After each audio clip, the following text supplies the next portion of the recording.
31 kilo থেকে পাল্লা দিয়েছিলাম কবুতরটা পরশুদিন আসতে পারে নাই, কালকেও আসতে পারে নাই, আজকে আসছে মাত্র। আয়শা একদম এক চুইতে নিচে নেমে গেছে। আয় আয় আয় আয় আয়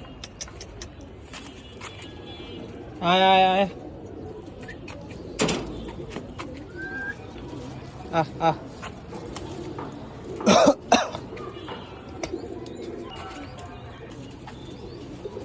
এই যে কবুতরটা মাত্র আসছে।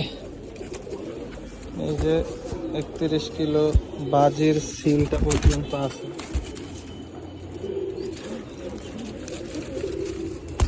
কবুতরটা একদম শুকায় গেছে। এই যে সিল,